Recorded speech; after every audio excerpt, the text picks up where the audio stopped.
those times whenever my motivation would drop, it was the people that I had made those relationships with who would always bring me back. They would always bring me back into it. And if I didn't have my support system, there's no way I would have come this far.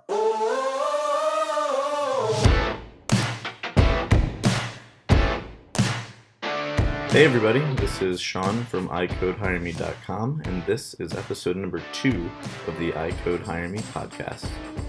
On today's show, we have Daniel Scott. Daniel was working as a corporate banker for 10 years and then decided to quit his job, go through a coding bootcamp, and find a career in software development. Daniel, thanks so much for being on the show. I'm really excited to hear more about your Learn to Code story.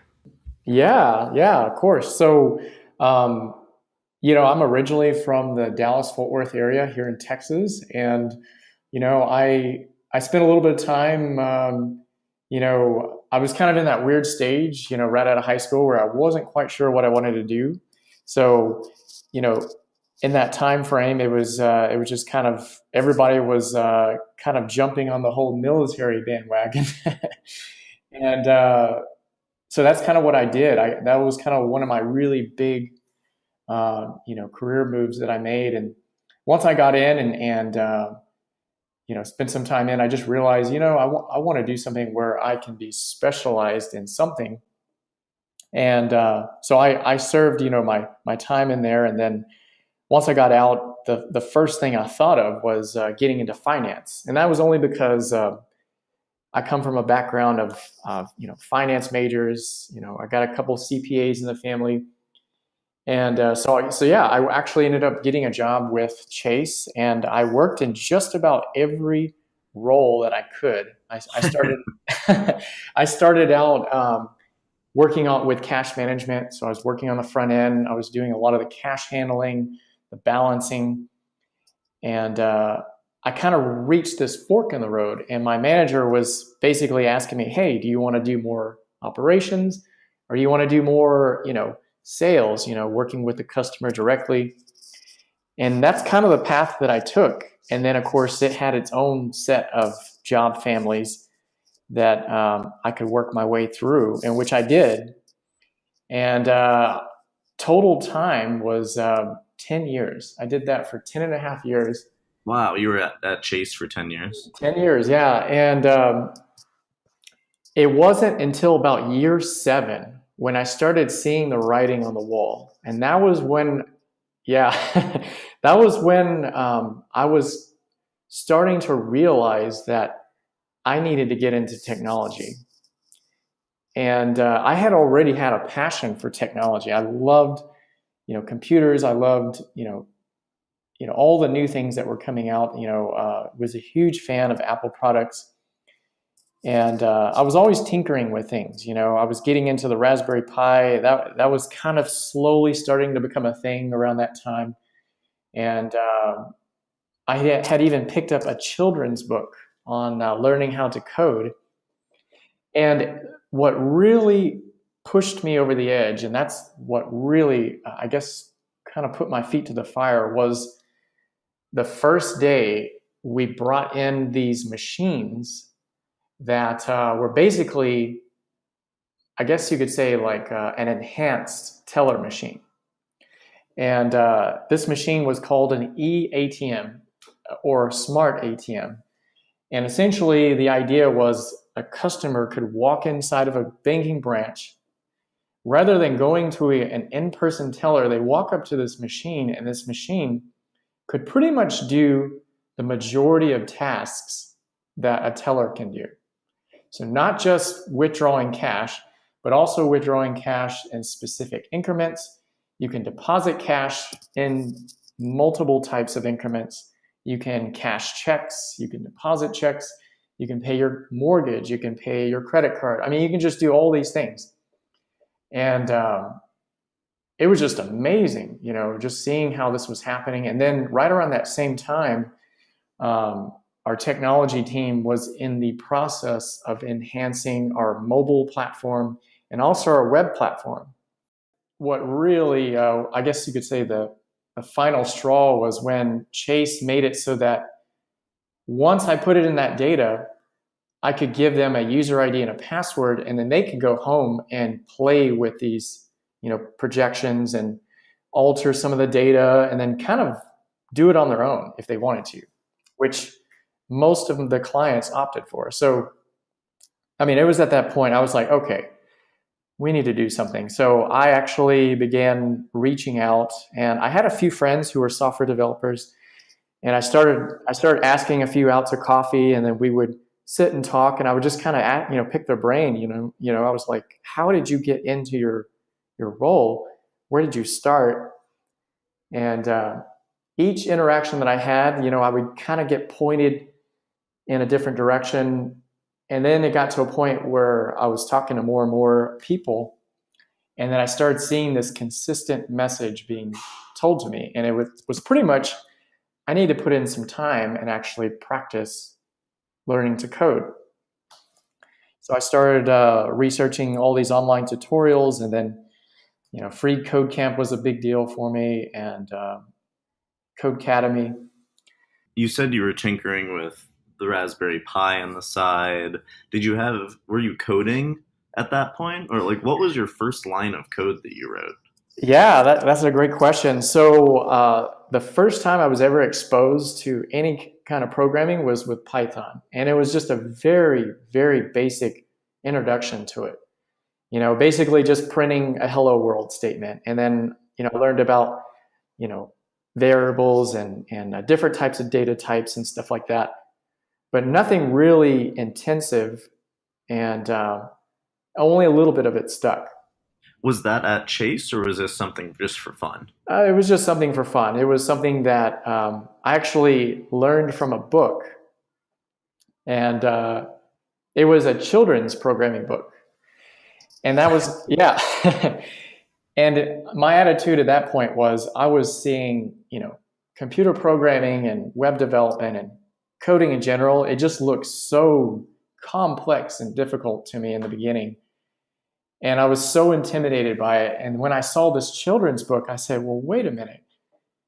If there are books out there that actually teach children these things, maybe that would be a good start. Maybe it's not so bad. And when I started flipping through the pages, it was, of course, broken down, super easy, explanation. And that's when it started to strike me, the whole idea that, hey, this is a possibility. I can do this. Did you deliberately seek out a children's book, or how did that end up in your lap? Yeah, you'll never guess. So the idea had been in my head. I had, little tiny things would come up here and there. I would see, people would talk about it, and I would see these little adverts pop up on YouTube and things like that. And then at that time, there were some advertisements for this, this new show that was going to be airing on Netflix, or not Netflix, but Amazon Prime, called Mr. Robot. Now, Mr. Robot is about a hacker, but I really got interested in that show, and that was also kind of a driver to, getting me into this idea that, hey, I need to do this. So kind of subconsciously, I had that in there. And then one day I was actually going to a Costco. Do you guys have Costco up there in Chicago? Yeah, we do. Okay. So I was going by Costco, and they have this huge book section. And there's like the adult reading section with all the novels and the self-help books. And then they got the children's section. And I just was pushing my cart, and I was going past it, and I looked over, and here's this children's book that says, Learn Computer Coding for Kids. And I was like, what? So I picked it up, and I just fell in love with the whole thing. And that's where I started my first Python program. And then I was introduced to some of the other, concepts in there. And yeah, that's kind of where I started right there. That's amazing. Yeah. I'm totally gonna go to when I walk by a bookstore and see if I can find a children's coding book to look through. There's Yeah. probably some things in there that I still don't know. Oh my gosh, yeah, there was and then, kind of along the way, I found a really cool children's JavaScript book. So you just kept And going on the children's book train. yeah, the children's book train, and it's just really neat, and I've always been a huge fan of Einstein and some of the great minds of our history. And there was one quote that Einstein, I believe Einstein said this, but he basically says, if you can't explain it to a 5-year-old, you don't understand it.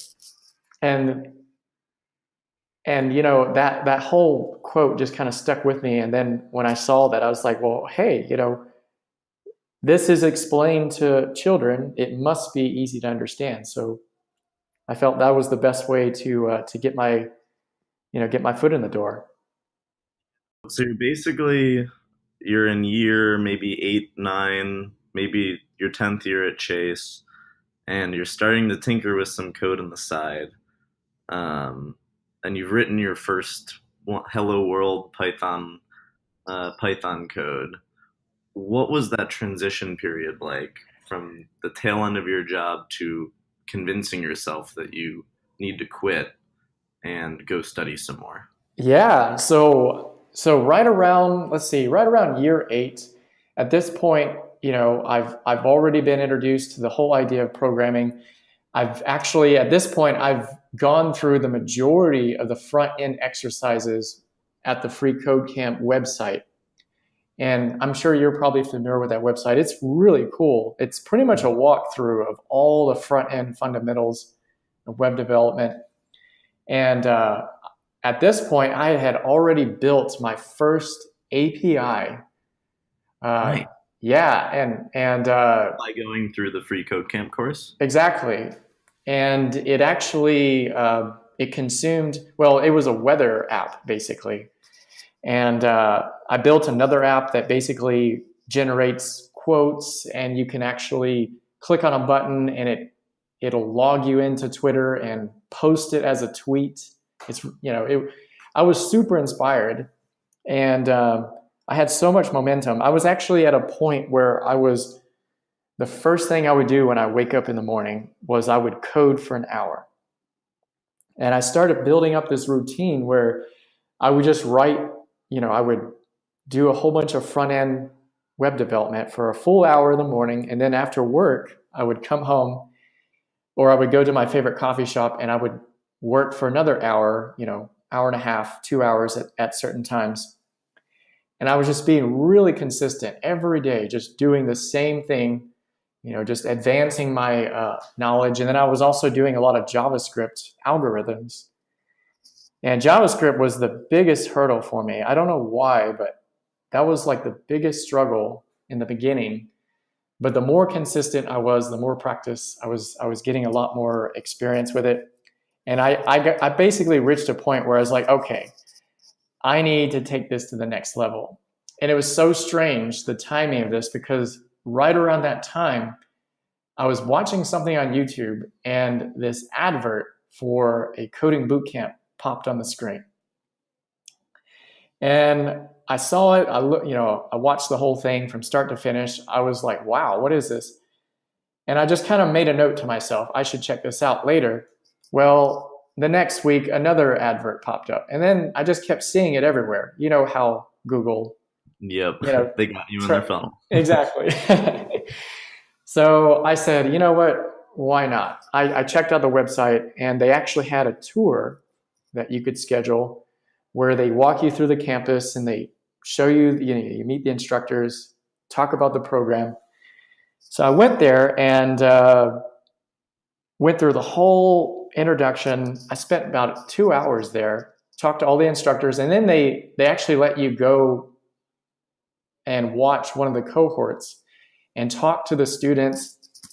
And you're like actually speaking to students who are like not 3, but 2 months into the program.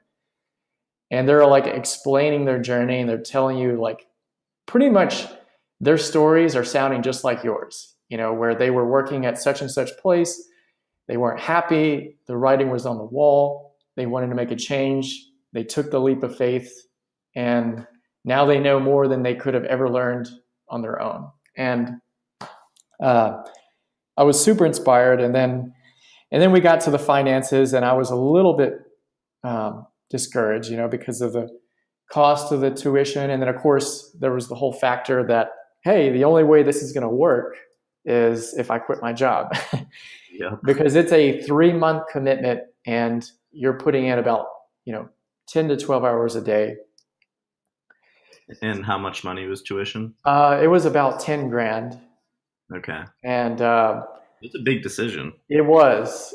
And I talked to a couple friends, and everyone was telling me, Daniel, you're crazy. Don't even think about it. You got a nice job, you got a nice salary, you got awesome benefits, you got a 401k. I mean, why would you give that up? And it was a little bit, my motivation kind of dropped, and I went home and I started thinking about all this, and I pretty much said, no, I'm going to do this. I'm going to figure out a way to make this happen. So I literally put together a strategy. And for the next year or year and a half, I kept consistent with my coding. I was still coding every day. Wow. And I was also saving money. And I pretty much didn't have a life. I was actually like not going out, not spending money, just saving money, and then just preparing myself, doing all this research. I researched a couple other boot camps, and something about that first boot camp really resonated with me. And I think it was because of the founder and his story and how he came about the whole idea. He was actually one of the first people to start the whole idea of the coding boot camp. So after about, let's see, now we're approaching about year 9.5, going on 10 years now, I was pretty much ready to do it. And the next best thing I had to do was figure out a way to move closer to where the school was. So I waited for my contract at my lease, I should say, and my current apartment to expire. And then I basically got another lease in another apartment that was with about 10 minutes from the school. And I had to do this while I still had my job, so I would get approved. And got everything taken care of. And finally, we're at about 10 years and a couple months. And my performance at my work was actually starting to drop a little bit. And I had never communicated any of this with my manager. And they were starting to notice, my performance was starting to slow down, and my whole attitude was changing. And it got to a point where they literally took me aside into their office and said, Daniel, what's going on? This is totally out of character. You're just not the same. Do you need any help? What's going on? And I pretty much had a heart-to-heart with them, and I told them everything. And they said, you know what, Daniel, I'm really happy you came to us about this, because, that's an amazing, they heard my whole story and my whole decision and my thought process. And they said, that's the most inspiring thing they've ever heard from their employees at that branch. And they even brought in the regional manager, and he sat down with me, because him and I we had known each other for a while, and he thought really highly of me, but he was pretty much like behind me 100%. And he was even like trying to see if they could offer any support. But at the end of the day,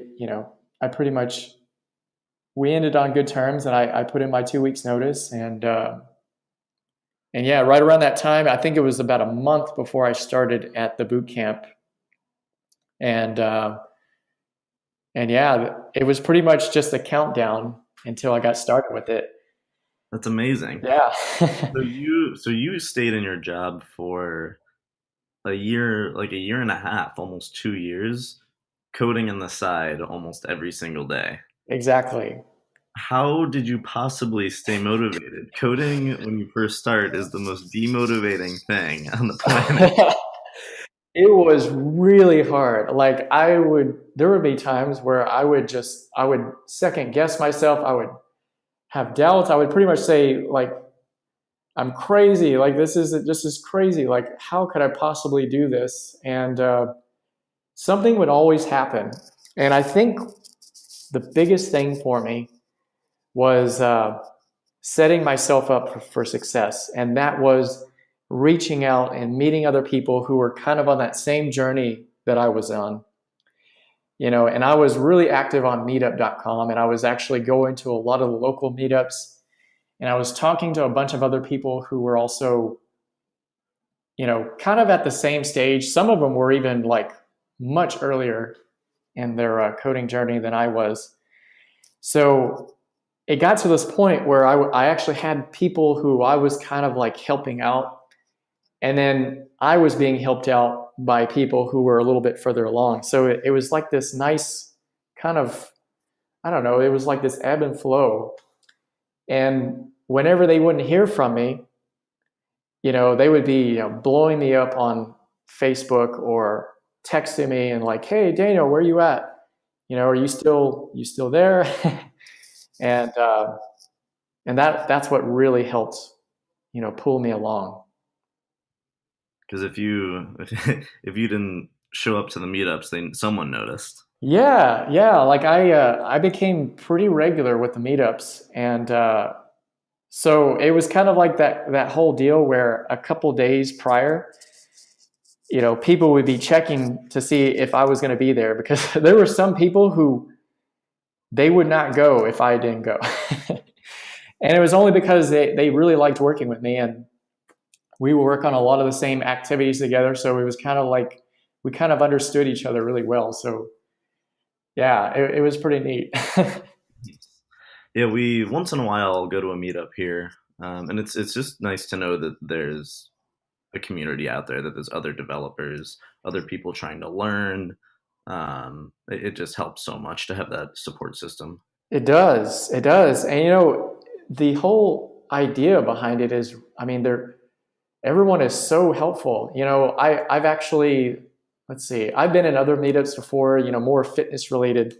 I was really big into running, long distance running in the past. And, I was also in another meetup once where it's, kind of like a gym meetup. And it's just so weird. Like the whole atmosphere is completely different with those kind of meetups. Some of the people are a little bit more competitive, not as friendly, whereas, and of course that's limited. I don't know how other meetups are, but with the coding community, everyone is just super nice, and everyone just wants to learn, and everyone is curious and very supportive. So yeah, that was super helpful to me. When you were leaving, so when you put your 2 weeks in and you were leaving your job, was your goal to learn development and then figure out the next step, or did you want to get a software job, or did you want to be a freelancer? What Yeah. was your mindset So at this point? once I realized so I kind of weighed in the different options. I started started learning about all the different types of developers. You got the front end developer, you got back end, you got mobile, you got web, and then you got the full stack developer. And then I decided, well, I want to learn full stack development, because even if I don't like full stack development, I'll at least have exposure to both sides. And then I can kind of choose which one I want to lean more towards. So that was kind of like the first phase for me. The second phase was to offer my services privately, in the freelance role. So basically, I can meet with clients one-on-one. I could kind of get an idea of what that experience is like. What is it like to talk to somebody and talk through, what it is they're wanting in a website or an application, how to interpret that, and also provide them with, some feedback, and, give them some visuals as to what exactly I could create for them. I wanted to kind of dive into that and see what that is like. So that was kind of like the next phase. And then ultimately, I wanted to get into a stage where I could actually create a team of developers where we could kind of do it as a company, and that was kind of like the direction I was wanting to go ultimately. and I knew that to get there, I might have had to do some things in between, which could possibly be working in a software development role, or doing some contract jobs. And then something else unexpectedly happened, and that was when I got contacted by General Assembly on LinkedIn, and they saw my resume, they saw some of the projects that I built, and they wanted me to be on their team to be an instructor. And it was just the most unexpected thing that ever happened, and I just went with it. I said, "There's a reason why this is happening, so let's explore this. Let's see what this is all about." And I kind of jumped on that, and now I have a completely different perspective, and I actually enjoy teaching people as well as actually writing software, as well. So it's kind of like I really enjoy doing both of those.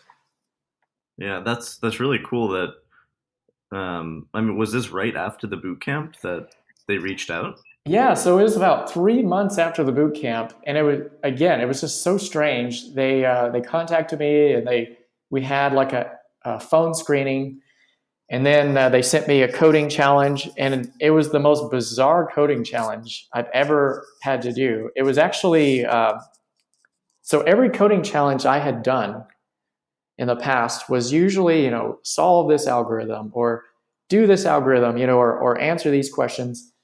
But General Assembly, they actually had me build an API, an entire API using Node, JavaScript, Node, and Express. And then they wanted me to write tests for it. And, building an API was still something I was fairly new at. And, at least in that capacity, but I have never written tests, for Express. So I literally had to go and kind of like on the fly teach myself how to do that. So it took me about, I think, almost 4 hours to go through that whole thing. And then I submitted it, and they contacted me the next day and said, "Hey, we want to have an in-person interview with you now," which actually they did it over Zoom chat. And at that point, they wanted me to actually teach them a lesson. So these were two senior instructors that were both watching me, and they had me teach them a lesson. Yeah, it was so crazy. And it was, I still remember it. It was JavaScript, ES6 JavaScript prototypes. So I taught this lesson. They gave me some feedback right away, and then they wanted me to make a few small tweaks, and they had me do it all over again. And after the second iteration, they say, "Hey, we really like, your approach, your teaching style, the way that you handle feedback, the way that you implement it. We want to bring you on board." And they sent me over to Austin, and they sent me through like kind of a mini instructor boot camp, where they actually spend about 4 days with you, and they teach you how to teach, essentially, and how to facilitate a classroom. And what was really neat was the whole boot camp experience kind of gave me that perspective of what it's like to be a teacher, or what it is to be a student. So that really helped out a lot. And also a lot of the instructors, the newer ones especially, they're also boot camp grads as well, that had worked at either freelance developers or they worked, in a software development role, and they came back and decided to work as an instructor. So really neat. And yeah, I bet there's a lot of value in hiring someone that had just learned code for the first time, because yes, they know exactly how to explain it to someone who knows nothing about it. exactly. And it was just so amazing, so rewarding. And I actually got a chance to facilitate the first class for General Assembly in Dallas-Fort Worth. Wow. So they had never penetrated the Dallas market before. So I was actually the one leading, I guess, carrying the torch, if you will. and and it was just the most amazing experience ever. We had a group of students that I worked with, and they were also job changers. One of them worked in food service. The other one came from a medical background. Very diverse. And just watching them go from like zero coding experience and working with them, helping them transform into full stack developers. It was like the most rewarding, most amazing experience ever. I just fell in love with the whole idea of it. And I signed up for another teaching role that actually was in Los Angeles. I just finished that one. And that one was with double the amount of students, and a little bit more challenging, but also very rewarding at the same time. So are you currently full-time at General Assembly, or how does that work? So they do contract roles. So it's a majority of their instructors are contract, and it's a really neat setup. So you're kind of self-employed, but then you pretty much sell your services to General Assembly in an instructor capacity. So yeah, they do have full-time employed individuals there, but most of their teaching staffs or roles are contract. Got it.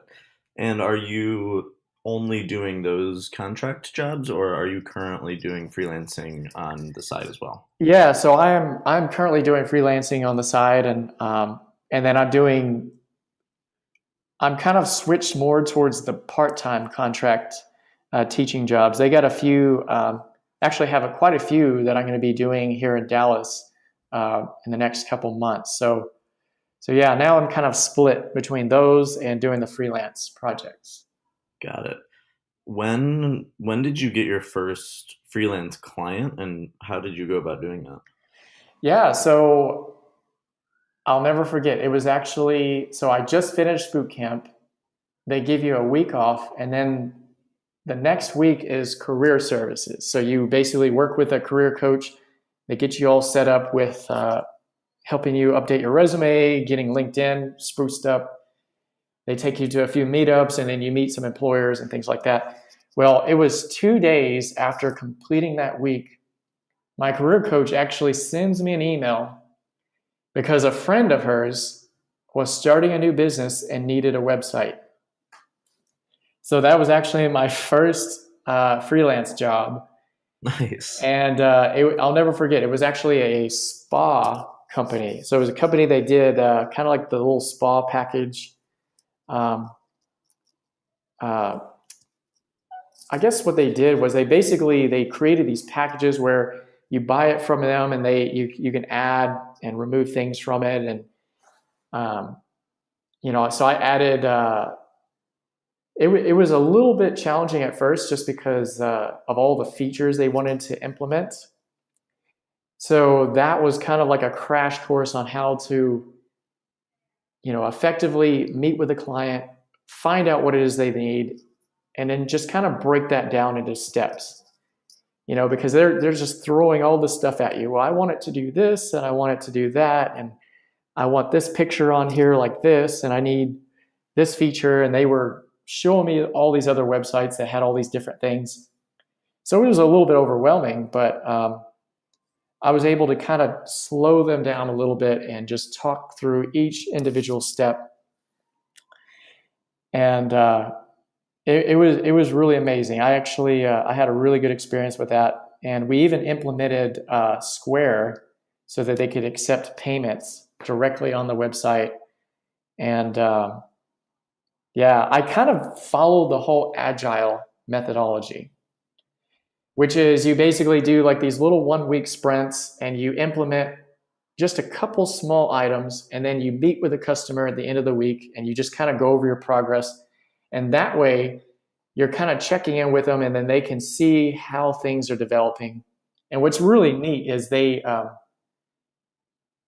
able to catch things early. If it's something that after they see it, it's not quite how they expected it, we can, make changes without getting too far. So that was something that I learned from the coding bootcamp that was really valuable to me.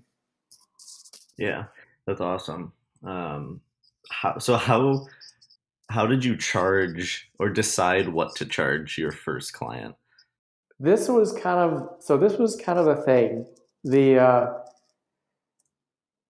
So I've actually shared this story with quite a few people, and there's I guess there's like two different opinions that I was getting. Some people said, "Hey, that was an excellent idea," and then other people were thinking, "Oh, well, I don't know if I would have done that." But so I was a little bit crazy with this opportunity. The way I saw it, this was an amazing opportunity, like a learning opportunity for me.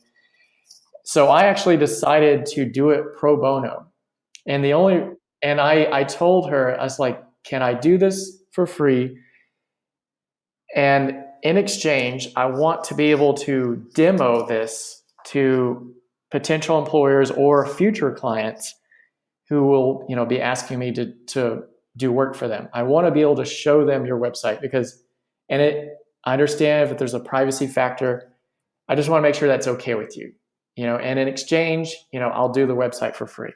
So that's kind of my angle. I was trying to build up my portfolio. So at that point, I wanted to do that. I am a true believer that, your work should pretty much sell itself. And if you can create a good relationship with one customer, obviously they're going to talk about you to their friends. And thing with business owners is they know other business owners. So Nice.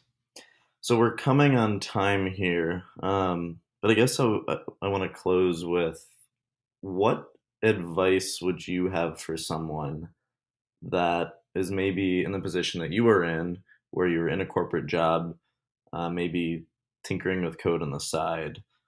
What advice do you have for them in terms of what to do, or how they should be thinking about things? yeah, of course. So people, people are the most important part of your journey. And I have to say this, the people who typically get involved with the whole idea of career transformation and wanting to get into coding, they're typically people like me. Now, I'm an extremely introverted person. I'm not shy. I will talk to anybody, but I'm introverted. I'm reserved. So I typically won't reach out to people first. But I will say that that's the most important part of starting your journey is you need to talk to people. You need to talk to, specifically, you need to talk to other software developers, people who are already doing what you want to do right now. And that's going to give you a really good idea as to whether or not it's going to be a good fit. And hearing about their stories and hearing about their lifestyle and hearing about how they got started it was a game changer for me because I was able to resonate with where their background and where they came from. And then, like I said earlier, those times whenever my motivation would drop, it was the people that I had made those relationships with who would always bring me back. They would always bring me back into it. And if I didn't have my support system, there's no way I would have come this far. So my best advice is reach out to as many people as you know who are software developers. And if you don't know anybody or can't meet anyone, you know, off the, off the start, check out meetup.com. That's actually where I connected with a lot of people, and go to local coding meetups because, it always seemed like more than half the people I met there were at the same stage that I was at. And it's really encouraging because then you don't feel alone. You don't feel like a total noob. Like, hey, there's a group of noobs I can talk to, and we can kind of like carry each other through the process. So yeah, that would be my number one tip on that. Awesome. And if people want to reach out to you, what's the best way to do that? Where can we find you? Yeah, definitely. So LinkedIn is a really good starting point. And let's see here. My actual LinkedIn URL is it's of course LinkedIn.com, and then let's see, it's LinkedIn.com /. in/Daniel-J-Scott. Or you can reach me by email, which is daniel@mydeveloperjourney.com. Awesome. Thanks for coming on the show today, Daniel. Definitely. Thank you so much, Sean. It's been great talking to you. If you enjoyed today's conversation, head over to icodehireme.com, where a few of us are hanging out and helping each other learn to code.